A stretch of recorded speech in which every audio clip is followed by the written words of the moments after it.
And we're back again for another episode of How Crazy Can We Get. As some of you may know, if you watched my last video, I put on the body lift for the LJ last video, and it's been working great. The body lift, the motor mount lift, been driving it back and forth to work, no issues whatsoever.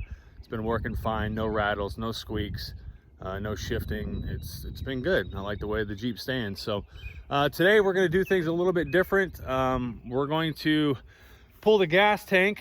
When we pull the gas tank and drop the gas tank down, the reason why I'm doing that is because I'm trying to fill the spill issue. Some of you may or may not know, whenever you have a 2005, 2006 Jeep Wrangler, the fill nozzle spits out the end whenever you're done filling, and that's because of the valve at the bottom of the fill neck. Some people change the fill neck itself to a GM version, doesn't fix the problem. So what we're gonna do today is we're gonna actually pull the fuel tank out of the Jeep, drop it down, and fix that issue. Now, another thing we're gonna do today is gonna install these here steering components. So as you may or may not know, I do have a drag link, sorry, right other way. I do have a track bar that I put on the front from Moog whenever I installed the lift.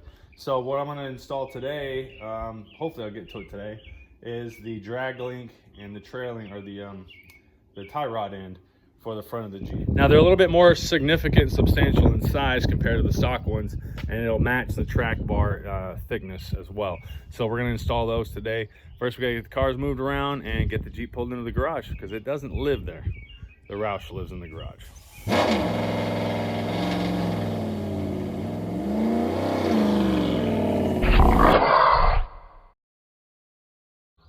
Okay guys, now I'm not gonna go through the whole process of dropping the tank and how to do that. There's plenty of videos on YouTube or online that people have gone through that.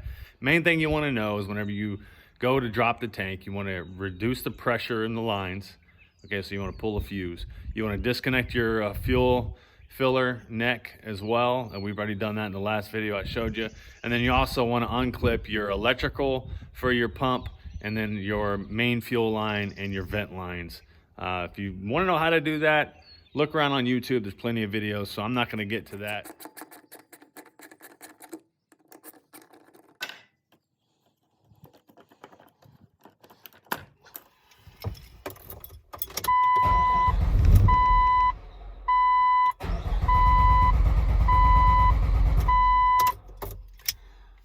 Now the fuel pressure is relieved from the lines. All right, so here we go. Let's get the fuel tank taken out. All right, so it's out just like that. Couldn't be any easier. Now let's get to that fuel neck.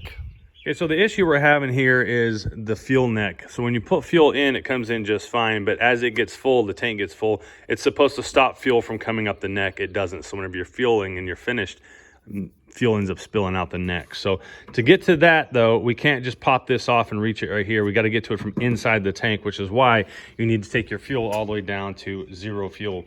Now, whenever I have the engine fuel light and the fuel light come on, it's about 13 gallons it takes me to fill up this fuel tank right here when the engine light comes on. So that's how I've been testing it. So whenever I get the 13 gallons, I shut off the pump and I don't have any water spillage out of there. So if you're in the meantime, before you do this, 13 gallons from the time the fuel light comes on to the time the tank is actually full. So to get to that valve inside of there, we have to actually twist off this cap, this hat for the fuel pump and the fuel sending unit. Pull this out, we'll reach up inside of there to get to that valve over there. So let's get to getting this off. We get all this junk out of here. Like a squirrel having a party up here, looks like. All right, let's get this off.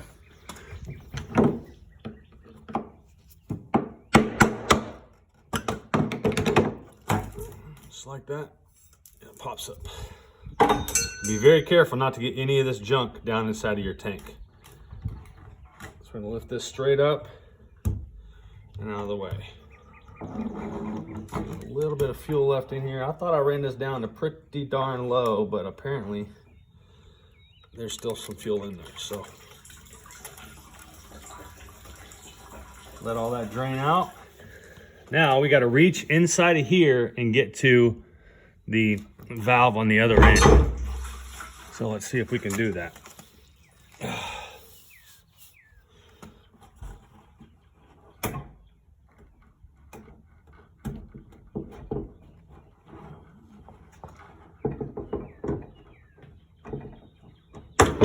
right, now you don't want to twist, you just want to pull.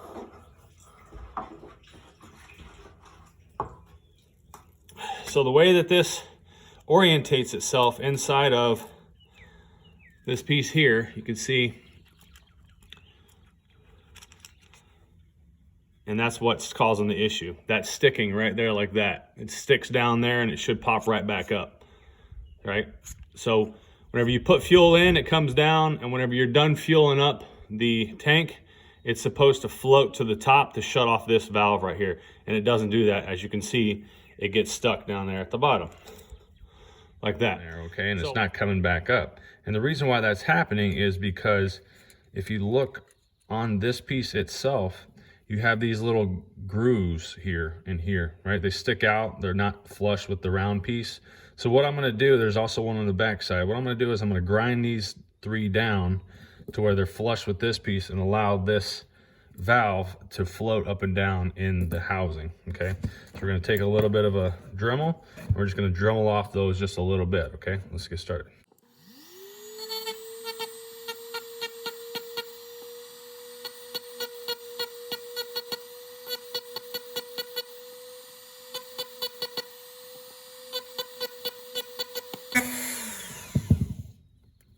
Okay, so we grind those down a little bit. I didn't do them all the way. I just did a little bit around each side.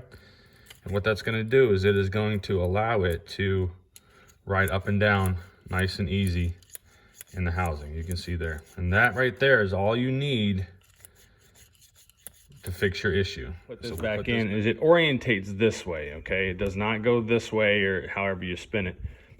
It orientates to where it's like that. These 2 pieces here are on the bottom, down here. And that helps it to float with the fuel, okay? So when you put it back in, you're gonna put it back in just like that right there, okay? And that really matters when you try to align these grooves with what's on the underside of this neck right here. All right, so what I'm gonna do, like I said, is I'm gonna take this, I'm gonna pull it all the way down and put my fingers through it like that, okay? So I'm gonna put it back up into the tank and secure it in like that. Again, I'm not gonna twist, I'm gonna push it straight on, okay? So let's see how this works.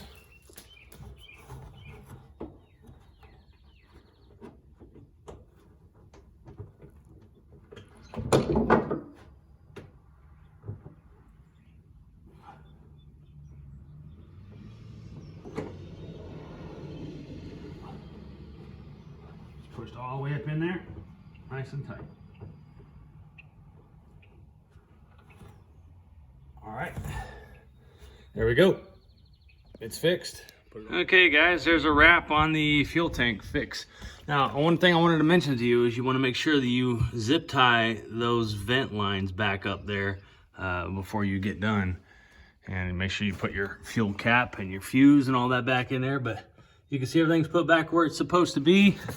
I'm gonna put this piece in. All right guys, so here we go on the steering. We're gonna be replacing the tie rod right here. And then also hopefully gonna get to the drag link. I gotta make sure I can get this off. I don't have a compression tool to get that off right now, but the boots on this aren't too bad. You can see there, they're not too bad, but I'm gonna go ahead and replace them since I have the part, and the Moog piece is definitely more substantial right in through here.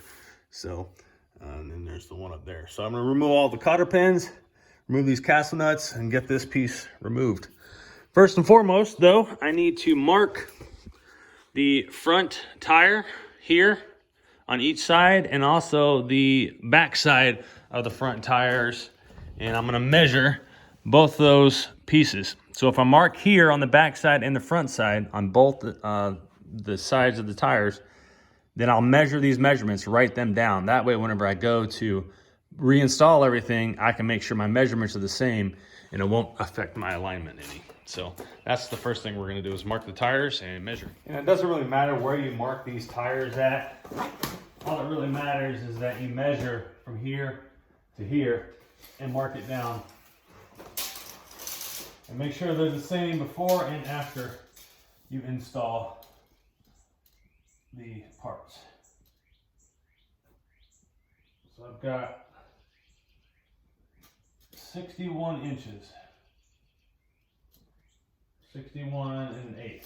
So 61 1/8 inches from this mark that I put on the tire to that mark. And I'm gonna do the same thing on the back side of the tires. Make sure we write them down and save them for when we're done.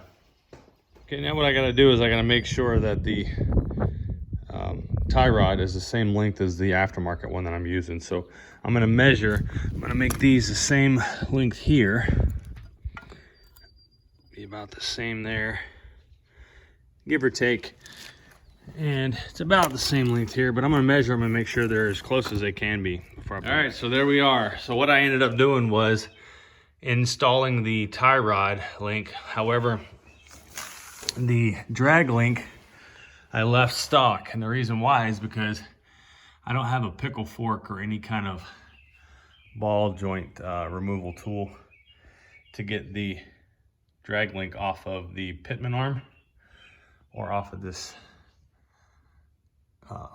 wheel housing over here. So what I end up doing is just installing the tie rod, and you can see even with just doing that, it's a lot more substantial, a lot larger. I got my ends put in over here, all tightened down. I also took the opportunity to turn that coupler there to straighten out my steering wheel, which is a little off. All you gotta do is loosen those two 15mm bolts and twist this entire collar, and it straightens out your steering wheel.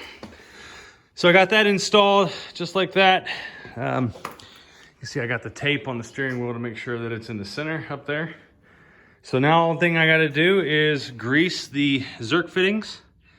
And of course, no job is complete without putting the tools back. So the job's not complete until all the tools are put back. So I'll take it out for a drive. We'll get some gas, make sure that the fill neck fills up properly and everything drives straight. Getting close. 12 gallons. All right. 12.5 gallons, getting close. Let's see if this shifts off. 13.5 gallons. 14. 14.5 gallons. 15 gallons. 16 gallons.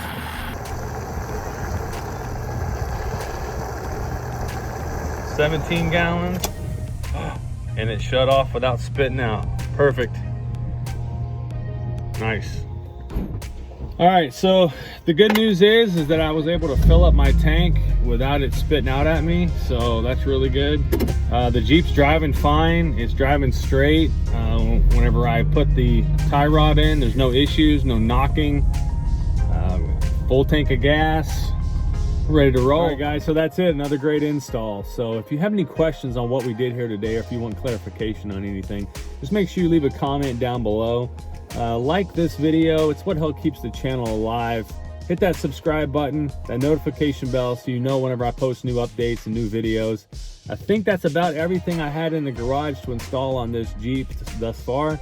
It's time for the quarantine to end, everybody get back to normal. Hopefully everybody's staying safe out there. You guys keep in touch, and we'll see you guys next time. Take care.